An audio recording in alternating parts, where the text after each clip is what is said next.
Good afternoon students. आज जो आपण पॉइंट बघणार आहे different kinds of velocity of gas molecule.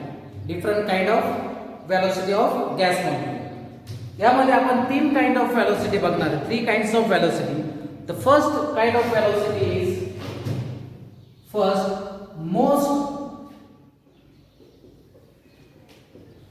प्रोबॅबल velocity, ज्याला आपण VMS असं डिनोट करू. V म्हणजे वेलोसिटी, M म्हणजे मोस्ट, MP असं कन्सिडर करू मोस्ट प्रोबॅबल वेलोसिटी. आता मोस्ट प्रोबॅबल वेलोसिटी म्हणजे नेमकं काय? Okay, if you conduct an exam in the class, समजा क्लासमध्ये 100 स्टुडंट्स आहेत आणि आपण त्याची एक्झाम कंडक्ट केली, तर काही जणांना 95, काही जणांना 96 असे मार्क्स पडणार.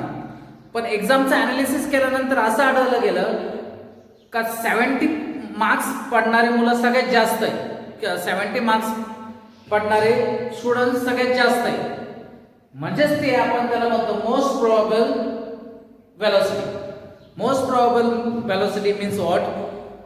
Suppose there are 100 gas molecules, तर काहींचं स्पीड समजा 600 मीटर पर सेकंड असेल. 100 गॅस मॉलिक्युल्स आहे, किती? 100 गॅस मॉलिक्युल्स.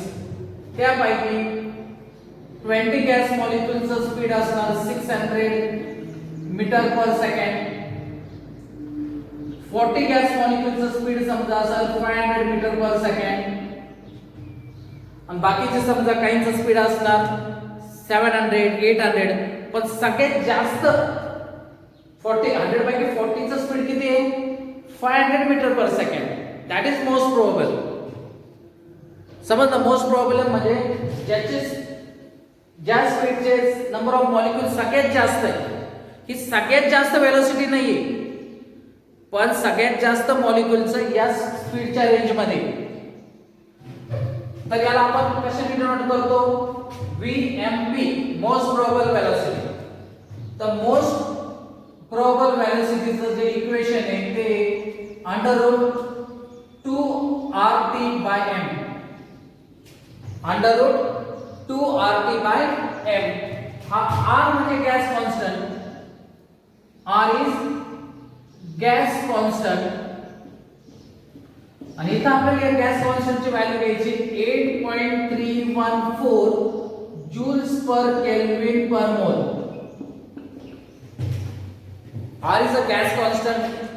ही गॅस कॉन्स्टंटची कोणती व्हॅल्यू घ्यायची आहे? 8.314 joules per Kelvin per mole. This T is temperature. T is temperature and it should be in Kelvin. Temperature कशात पाहिजे आपल्याला?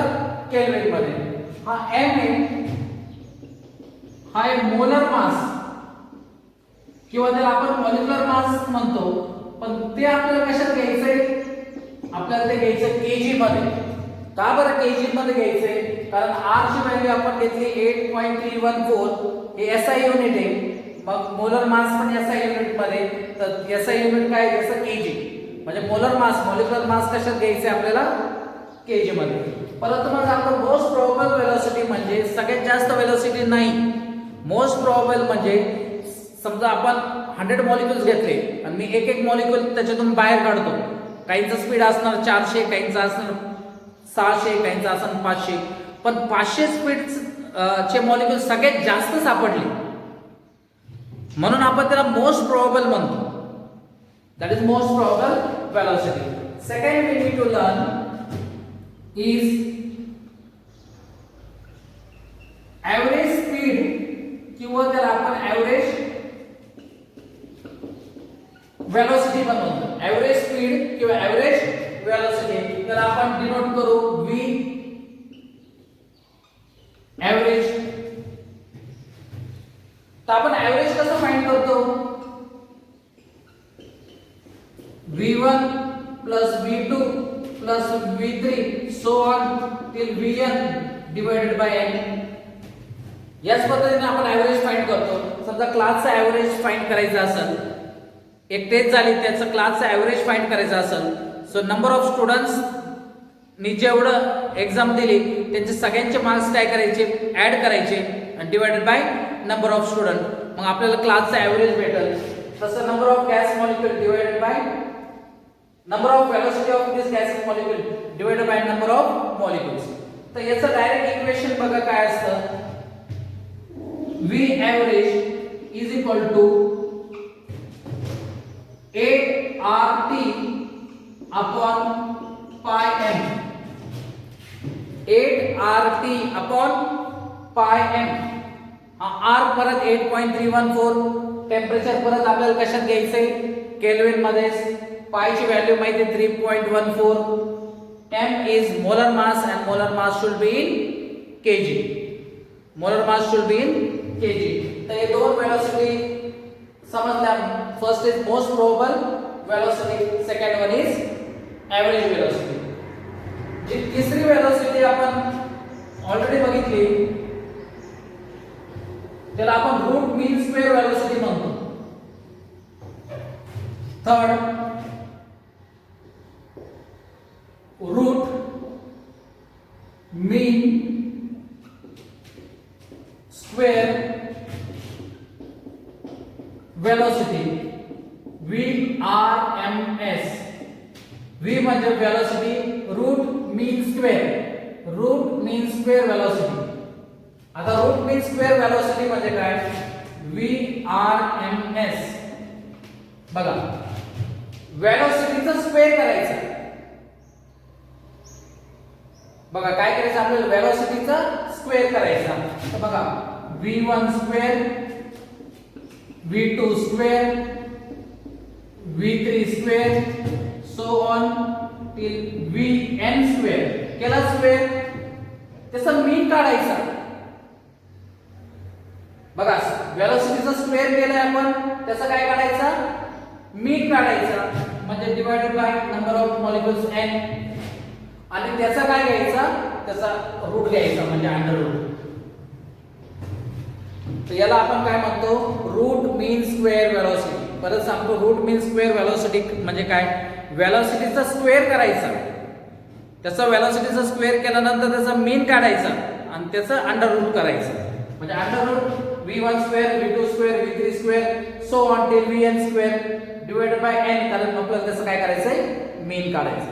ओके, याचं जे इक्वेशन आहे VRMS चं, that is under root 3RT by m. Under root 3RT by m. परत R म्हणजे काय, गॅस कॉन्स्टंट.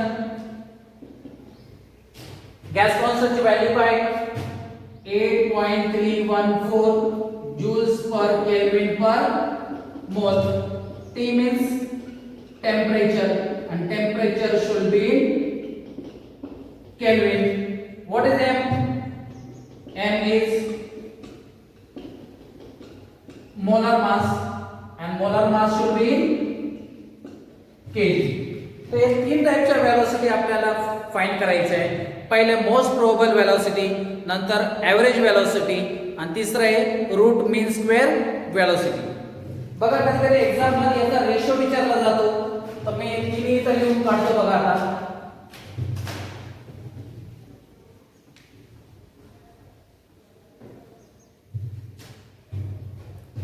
तर पहिला आपण कोणतं शिकलो होतो,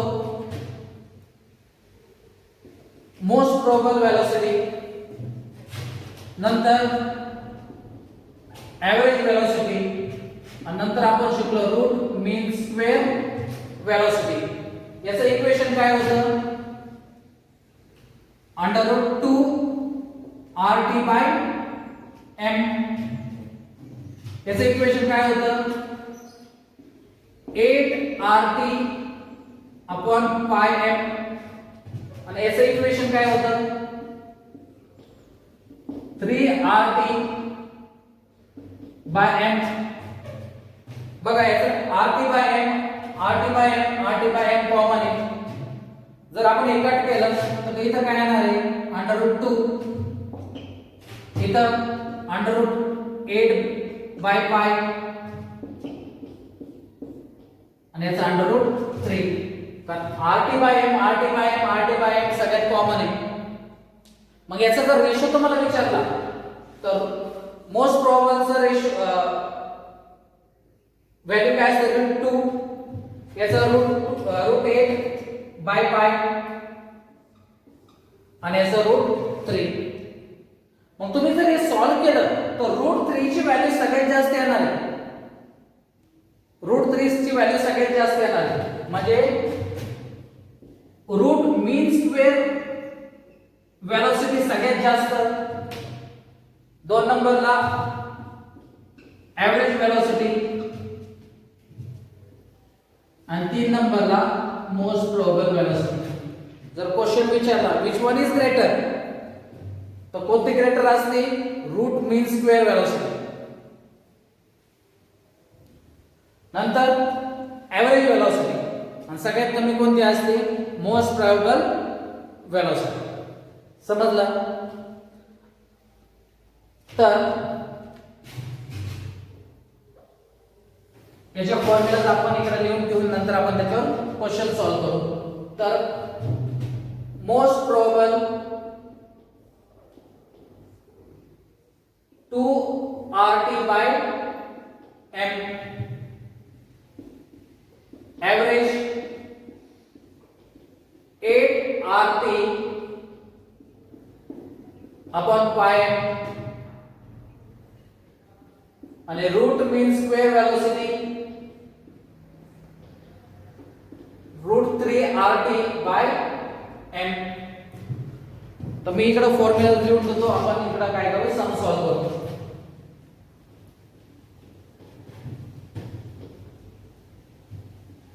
तर बघा पहिला सम सगळ्यांनी लिहून घ्या.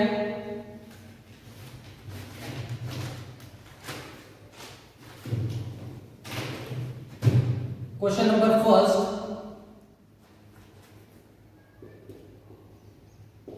at what temperature the root mean square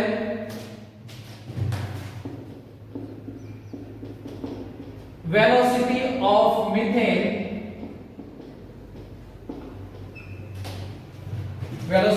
methane molecule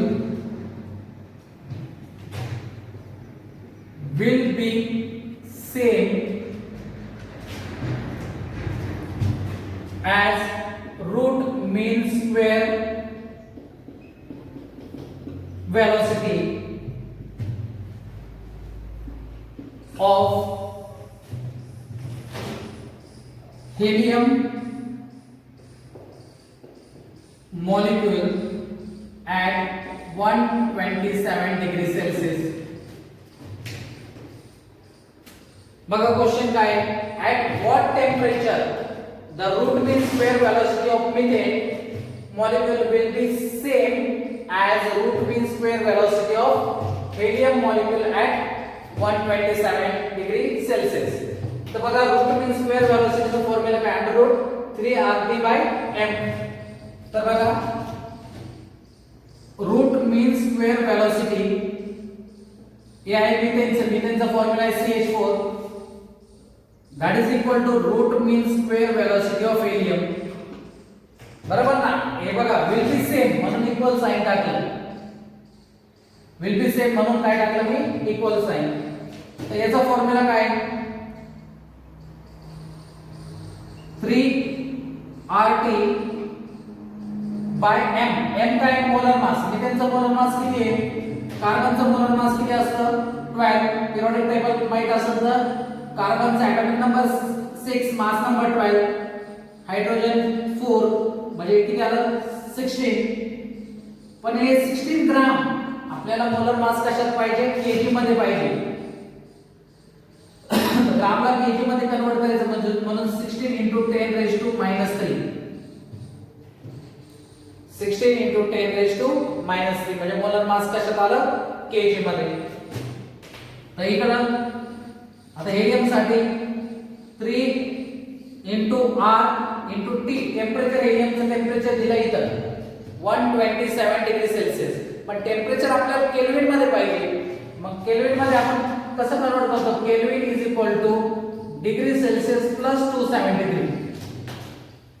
तर हे झालं 127 प्लस 273 म्हणजे किती केल्विन झालं 400 केल्विन. म्हणजे इथं टेम्परेचर किती आहे 400 अपॉन हेलियमचं मोलर मास किती आहे. हेलियम पिरियोडिक टेबल मध्ये बघा atomic number 4 sorry atomic number 2 mass number 4.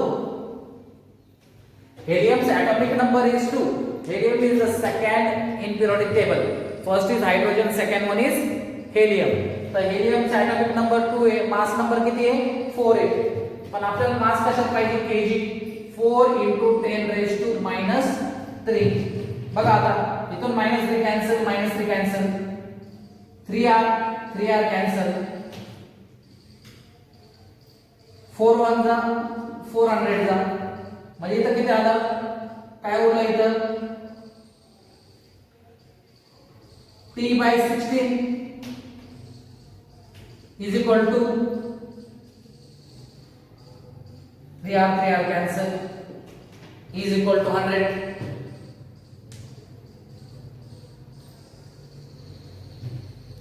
इकडे बघा काय उरले फक्त T/16 आणि इकडे √100. दोन्हीचा जर स्क्वेअर केला तर हा स्क्वेअर रूट निघून जाईल. दोन्हीकडे जर स्क्वेअर केलं squaring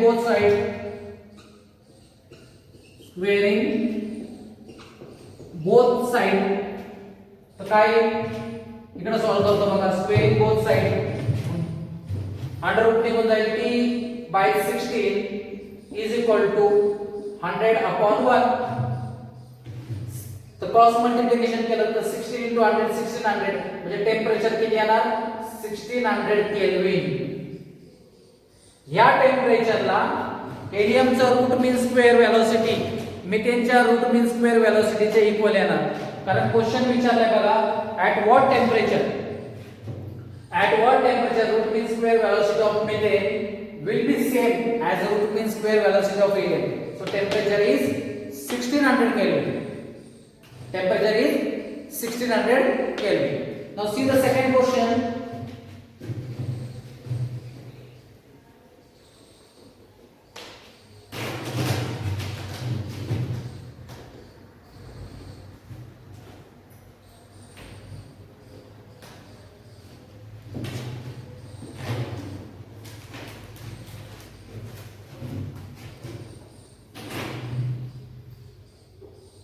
Question second.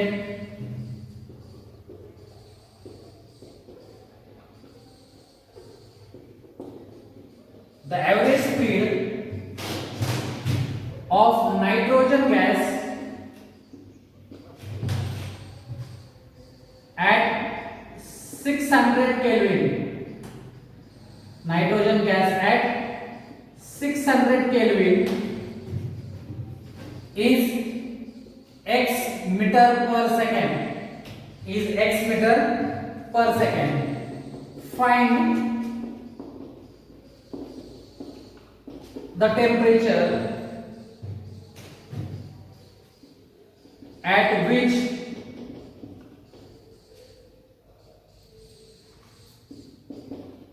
the average speed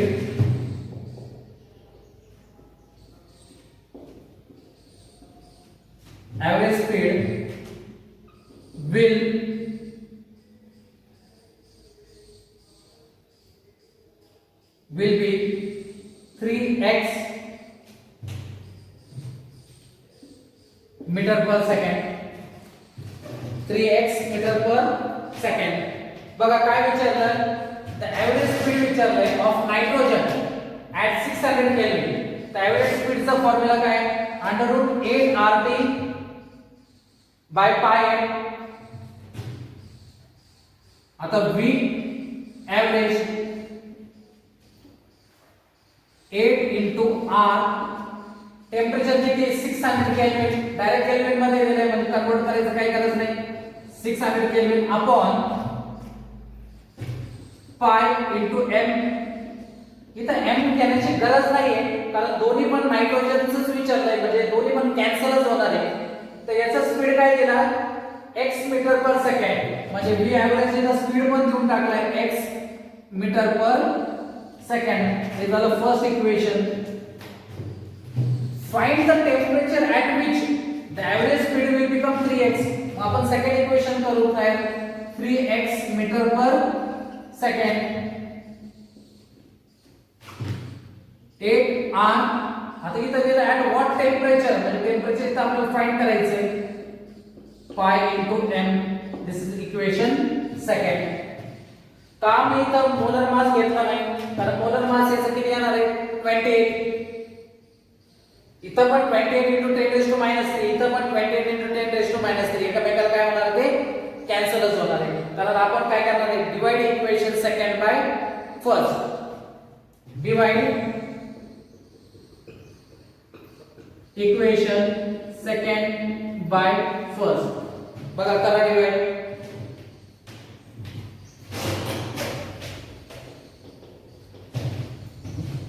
तर काय येणार बघा बघा इकडे सॉल्व करतो 3x metre per second upon x metre per second 8r cancel होईल इकडे पाय m कॅन्सल होईल तर इथं किती येईल अंडर रूट t अपॉन 600 बघा इकडे रफ करतो अंडर रूट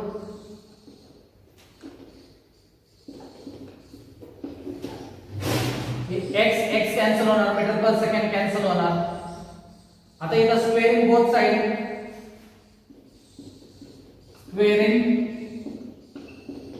साइड कारण आपल्याला अंडर रूट काढायचं आहे तर 3 चा स्क्वेअर किती होणार 9 t by 600 so t is equal to 600 by 9 करा solve 600 by 9 that is 5400 kelvin 5400 kelvin तर अशा पद्धतीने आपल्याला काय करायचंय तिन्ही फॉर्म्युला मधून सम सॉल्व करायचे बघा इथं x metre per second cancel झालं इथं 3 is equal to under root t by 600 कारण अंडर रूट काढायचं म्हणजे आपल्याला दोन्ही साइडला काय करावं लागेल स्क्वेअर करावं लागेल तर 3 चा स्क्वेअर 9 इथं स्क्वेअर निघाल्यानंतर t upon 600 so 600 into 9 that is 1500 kelvin समजलं आता आपल्याला याच्यात आणखीन एक कन्सेप्ट बघायचा आहे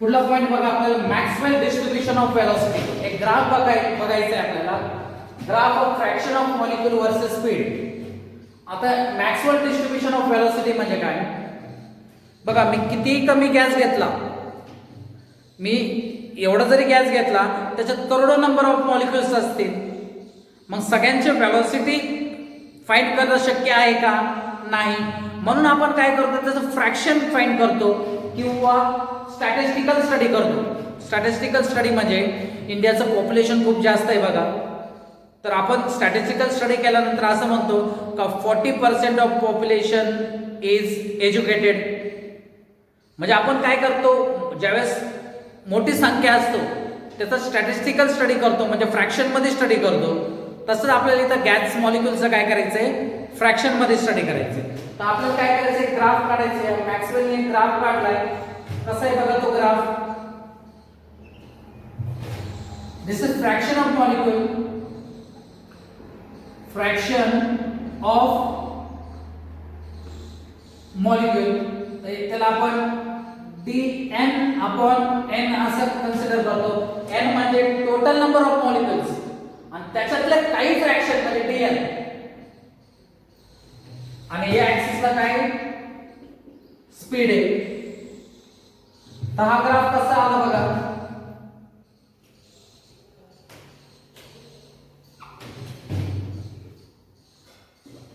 हा ग्राफ असा येतो बघा आता इथं काय असणार आहे स्पीड किती असणार आहे 0 इथं स्पीड 0 असणार आहे मग 0 स्पीडला बघा एकही मॉलिक्यूल नाही कारण गॅसला काहीतरी स्पीड असतो म्हणजे 0 स्पीडला एकही मॉलिक्यूल नाही पण इथं बघा इथपर्यंत जर आपण म्हटलं इथं एक कमी स्पीड आहे तर त्याचं फ्रॅक्शन पण काय खूप कमी, एवढंच फ्रॅक्शन असणार. म्हणजे ज्या मॉलिक्युलचं स्पीड खूप कमी त्याचं फ्रॅक्शन कमी असणार, आणि ज्या मॉलिक्युलचं स्पीड खूपच जास्त आहे, बघा ज्या मॉलिक्युलचं स्पीड खूपच जास्त आहे त्याचं पण फ्रॅक्शन कमी असणार. म्हणजे या ग्राफ मधून आपल्याला कळतं का fraction of molecule with very less or very high speed is low. Fraction of molecule with very less or very high speed is low. बघा हा पण फ्रॅक्शन कमी आहे, एवढंच फ्रॅक्शन, आणि हा पण फ्रॅक्शन कमी आहे. तर या पॉइंटला आपण पीक ऑफ पॉइंट म्हणतो. तर या इथं बघा मी एक लाईन ड्रॉ करतो. म्हणजे या स्पीडला फ्रॅक्शन ऑफ मॉलिक्यूल सगळ्यात जास्त आहे, एवढं फ्रॅक्शन आहे बघा. या स्पीडला फ्रॅक्शन ऑफ मॉलिक्यूल काय आहे, सगळ्यात जास्त आहे. याचा स्पीड सगळ्यात जास्त नाही, याचं फ्रॅक्शन सगळ्यात जास्त आहे, हे समजून घ्या. स्पीड कोणाचे जास्त आहे, स्पीड इकडल्या मॉलिक्यूलचे जास्त आहे, पण ही कोणतं तरी एक स्पीड आहे, त्या स्पीडला सगळ्यात जास्त मॉलिक्यूल्स असणार. आता मी जो हा पॉइंट दाखवला याचा अर्थ हे सगळ्यात जास्त स्पीड नाहीये, पण या स्पीडला सगळ्यात जास्त फ्रॅक्शन ऑफ मॉलिक्यूल्स आहे. आणि कोणती व्हेलॉसिटी झाली बोला. मी काय म्हटलं बघा, हा जो पॉइंट आहे पीकचा, तो मी जर असा खाली एक्सटेंड केलं तर या स्पीडला सगळ्यात जास्त फ्रॅक्शन ऑफ मॉलिक्यूल. मग ही व्हेलॉसिटी कोणती, आताच आपण 3 व्हेलॉसिटी शिकलो, तर ही व्हेलॉसिटी कोणती बघा, मोस्ट प्रोबेबल व्हेलॉसिटी. हा सगळ्यात जास्त व्हेलॉसिटी नाही, मोस्ट प्रोबेबल व्हेलॉसिटी. म्हणजे 100 स्टुडंट्स पैकी समजा 60% स्टुडंटला 70 मार्क्स पडले, तर मोस्ट प्रोबेबल मार्क्स किती आहे, 70. ते हायेस्ट मार्क्स नाही, पण मॅक्सिमम स्टुडंट्सला तेवढे मार्क्स पडले. म्हणजे मॅक्सिमम मॉलिक्यूलचं स्पीड इतकं आहे, हा फ्रॅक्शन. हा सगळ्यात जास्त स्पीड नाही, सगळ्यात जास्त स्पीड इकडे आहे, कारण स्पीड या डायरेक्शन इन्क्रीज होतो, पण तो फ्रॅक्शन सगळ्यात कमी आहे. म्हणजे fraction of molecule with very less speed और very high speed is very low. पण या स्पीडला सगळ्यात जास्त मॉलिक्यूल्स, हे सगळ्यात जास्त स्पीड नाही, पण या स्पीडला फ्रॅक्शन ऑफ मॉलिक्यूल सगळ्यात जास्त. समजलं. तर बघा याच्यावर आपण काही क्वेश्चन सॉल्व्ह करू.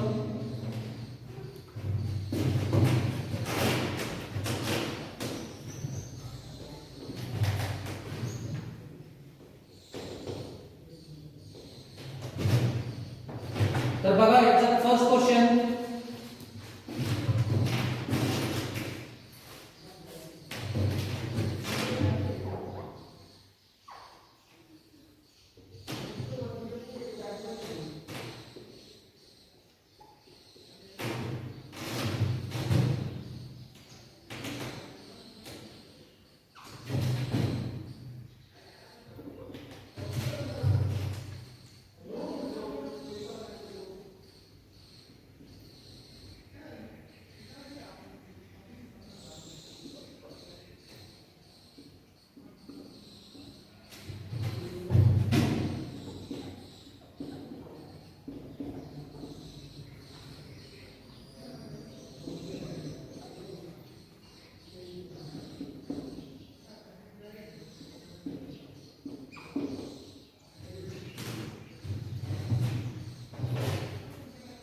ओके. आता बघा आपल्याला हे मॅच करायचंय, एक ग्राफ दिलाय, हे काय करायचं आपल्याला मॅच करायचंय. तर आताच आपण शिकलो, हा काय पीकचा या कर्वचा पीक पॉइंट आहे, आणि पीक पॉइंटला काय असतं, मोस्ट प्रोबेबल व्हेलॉसिटी असते. तर v1 काय असणार आहे, मोस्ट प्रोबेबल. पण कन्फ्युजन कुठे आहे, v2 आणि v3 मध्ये. v2 आणि v3 मध्ये कन्फ्युजन आहे. तर याच्यात ऍव्हरेज कोणतं, आणि रूट मीन स्क्वेअर व्हेलॉसिटी कोणतं? इथं तर काहीच कन्फ्युजन नाही, कारण या पॉइंटला फ्रॅक्शन ऑफ मॉलिक्यूल सगळ्यात जास्त आहे आणि ते काय मोस्ट प्रोबेबल व्हेलॉसिटी आहे. तर आताच आपण बघा या ग्राफ नुसार हा इकडे काय स्पीड आहे बरोबर, म्हणजे सगळ्यात जास्त स्पीड कोणाचा? v3, नंतर v2 आणि नंतर v1 या ग्राफ नुसार. आणि आपण तीन ज्या व्हेलॉसिटी बघितल्या, कोणत्या तीन व्हेलॉसिटी बघितल्या आपण? मोस्ट प्रोबेबल, ऍव्हरेज आणि रूट मीन स्क्वेअर. तर त्याच्यातलं मी तुम्हाला सगळ्यात जास्त कोण होतं? सगळ्यात जास्त होतं रूट मीन स्क्वेअर व्हेलॉसिटी. नंतर सेंटरला कोण होतं? ऍव्हरेज. आणि सगळ्यात कमी कोण होतं? Most probable. आठवतं ही सिक्वेन्स दिली होती मी. मोस्ट प्रोबेबल सगळ्यात कमी, नंतर ऍव्हरेज आणि सगळ्यात जास्त असतं रूट मीन स्क्वेअर व्हेलॉसिटी. तर आताच आपण बघितलं v1 काय मोस्ट प्रोबेबल, मग ऍव्हरेज काय असणार आहे? v2 आणि v3 काय असणार आहे? Route mean square. v3 route mean square आणि v2 ऍव्हरेज. सगळ्यात जास्त व्हेलॉसिटी कशा असते? रूट मीन स्क्वेअर, नंतर ऍव्हरेज आणि मोस्ट प्रोबेबल व्हेलॉसिटी सगळ्यात कमी. ओके, तर आणखी काही क्वेश्चन आपण याच्यावर सॉल्व्ह करू, हे नोट डाऊन करा.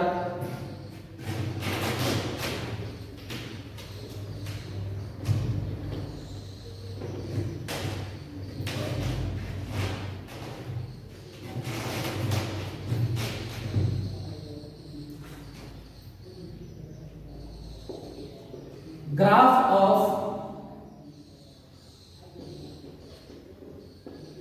different gas at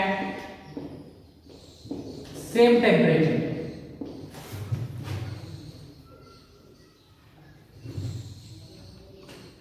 बघा ग्राफ कसा आहे, इथं dn/n म्हणजे फ्रॅक्शन आणि इकडे काय? स्पीड.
ओके, आता हे बघा एक ग्राफ दिलाय, graph of different gas at same temperature.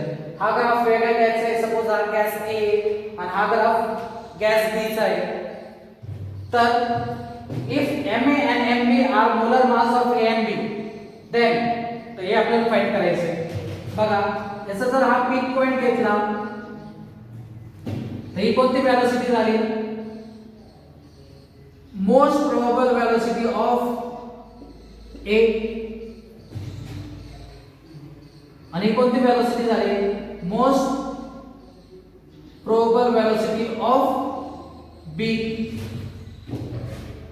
तर या ग्राफवरून आपल्याला असं समजतं most probable velocity of B is greater than most probable velocity of A. हे तर क्लिअर आहे ग्राफ मध्ये, कारण या ऍक्सिसला स्पीड आहे, म्हणजे स्पीड कोणाच मोस्ट प्रोबेबल व्हेलॉसिटी कोणाच जास्त आहे? B ची. कोणापेक्षा? Most probable velocity of A. पण इथं मोलर मास दिलाय ना आपल्याला, त्याचं रिलेशन विचारलंय. तर आत्ताच आपण मोस्ट प्रोबेबल वेलोसिटी चं इक्वेशन बघितलं होतं. काय होतं ते इक्वेशन? बोला, मोस्ट प्रोबेबल वेलोसिटीचं इक्वेशन काय होतं? तर इकडे लिहितो बघा. मोस्ट प्रोबेबल वेलोसिटीचं इक्वेशन होतं under root 2RT by m, under root 2RT by m. मग याचा अर्थ काय? ज्याची वेलोसिटी जास्त त्याचा मोलर मास कमी, कारण इनव्हर्सली प्रोपोर्शनल आहे. ज्याचा मोलर मास जास्त त्याची वेलोसिटी कमी. मग बघा, ज्याची वेलोसिटी जास्त त्याचा मोलर मास काय असणार आहे? कमी. मग याच्यात वेलोसिटी जास्त कोणाची आहे?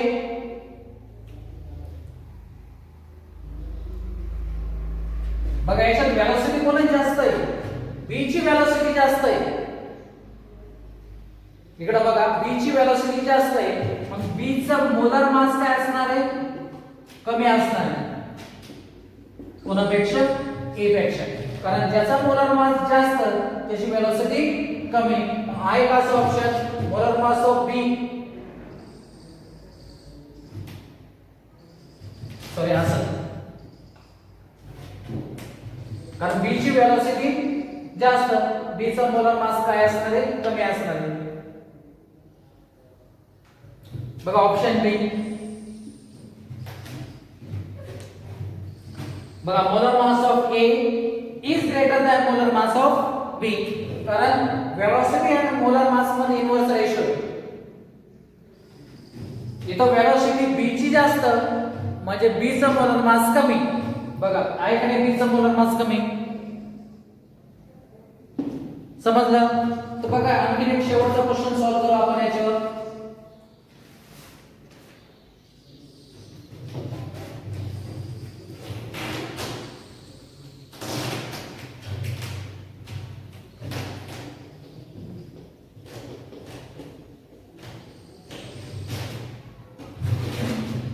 तिथंच आपण शिकू इफेक्ट ऑफ टेम्परेचर. एक क्वेश्चन आपण शिकू इफेक्ट ऑफ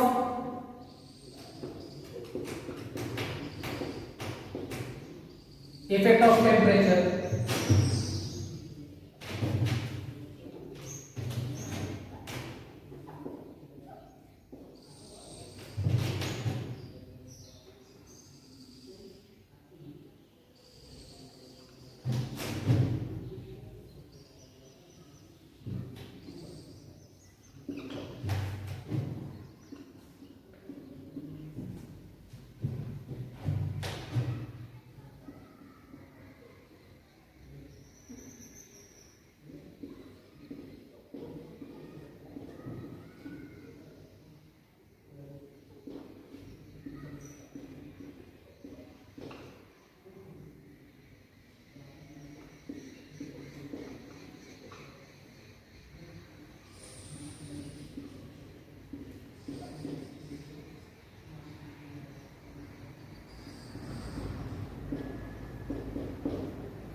बघा, सिमिलर क्वेश्चन आहे, फक्त इथं टेम्परेचरचा इफेक्ट विचारला.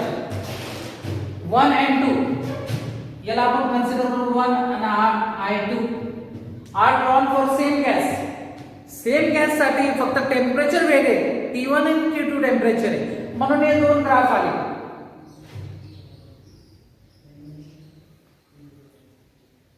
हा T1 आहे, हा काय T2 आहे. तर आपल्याला असं फाइंड करायचं आहे T1 is greater than T2 और T2 is greater than T1 और T1 is equal to T2 और नन ऑफ द अबव.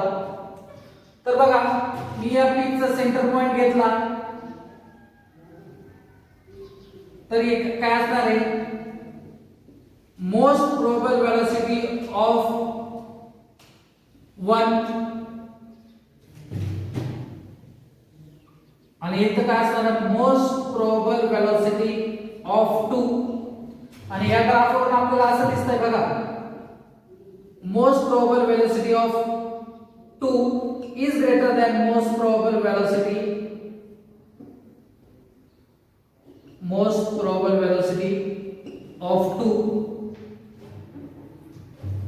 बघा असं most probable velocity of 2 is greater than most probable velocity of 1 ते graph वरूनच कळतं कारण हे ऍक्सिस वर काय आपलं स्पीड आहे तर velocity of 2 is greater than velocity of 1 परत जर आपण मोस्ट प्रोबेबल वेलोसिटीचं इक्वेशन बघितलं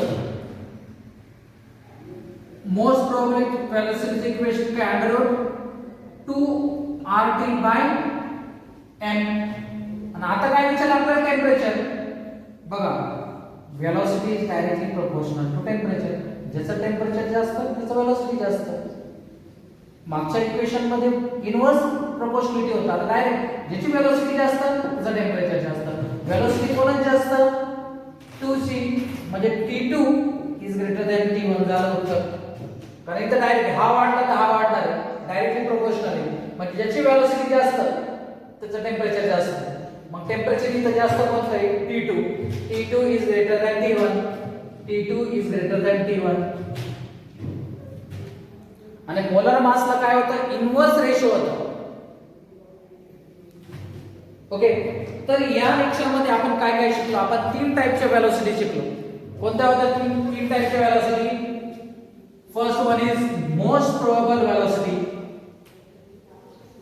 second one is average velocity and third one is root mean square velocity first one is most probable velocity second one is average velocity and third one is root mean square velocity तर याचं equation काय होतं √2 RT by m r म्हणजे gas constant इथं घ्यायचं 8.314 joules per Kelvin per mole temperature should be in Kelvin molar mass should be in kg याचं equation काय होतं एवरेजचं 8 RT upon pi m आणि याचं इक्वेशन काय होतं 3 RT by m